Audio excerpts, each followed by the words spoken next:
হেজের তৈরি করা ফিশিং পোলটা ভেঙে যাবার পরে ও হাত দিয়ে মাছ ধরতে শুরু করলো আর ও অনেক ঘন্টা চেষ্টা করলো কিন্তু ও পারলো না। আরে না, আর ও যদি মাছগুলোকে না ফেলে ধরতে না পারে তাহলে এখানে আসতে গিয়ে যা ক্যালোরি বার্ন হয়েছে সেগুলো সব বৃথা হয়ে যাবে। কিন্তু ওর হাল ছেড়ে দেবার ঠিক আগে এবার তো কিছু পাবোই। ইয়া, পেয়েছি পেয়েছি, আমি বলেছিলাম এবারে কিছু পাবোই। কিন্তু ও এখানেই থেমে থাকেনি। আমি এটা গ্রিসকে দেখানোর জন্য অপেক্ষা করতে পারছি না, ও এটা দেখে অবাক হয়ে যাবে। আমরা আজ রাতে খাবো। ইয়ে, বাহ, এটা তো দারুণ। মনে হচ্ছে যেন এক যুগ পরে কিছু ভালো খাবার খাচ্ছি।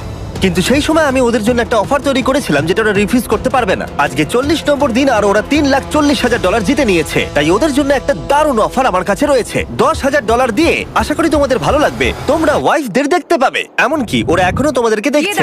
ও মাই গড, তুমি সত্যি বলছো? কি বলছো? আমি আমার বাচ্চাদের মন ভেঙে দিতে চাই না। আমিও আমার ওয়াইফের মন ভাঙতে চাই না। Okay Jimmy.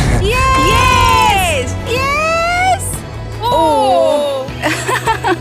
আরে Oh my God! হাই কেমন বেবি, আছো? এটা আমি ড্যাডি। ওদের পরিবারের সাথে দেখা হওয়াটা খুবই সুন্দর ছিল, কারণ সকলের মনেই একটা প্রশ্ন ঘুরে ফিরে বারবার আসছিল। তোমরা কি চাও?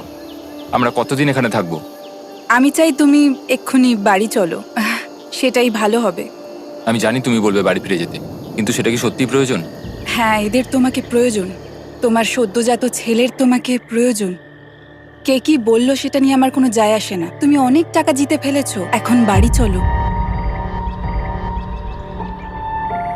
এই কনভারসেশনটা আমার জন্য খুবই ডিফিকাল্ট ছিল।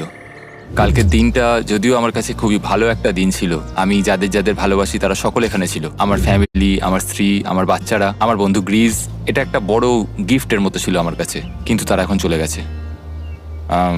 আমি ওকে জড়িয়ে ধরেছিলাম এবং বুঝেছিলাম ও সেফ আছে। আর এখন আমার দৃষ্টিভঙ্গি পরিবর্তন হয়ে গেছে এই চ্যালেঞ্জের ব্যাপারে। আমি জেনে গেছি আমার ওয়াইফ আমাকে সাপোর্ট করে। $1 মিলিয়ন না হওয়া পর্যন্ত আমি এখানেই থাকবো। আর ফ্যামিলির সাথে সময় কাটানোর পরে হেজ আর গ্রিসকে এত খুশি আমি কখনো দেখিনি।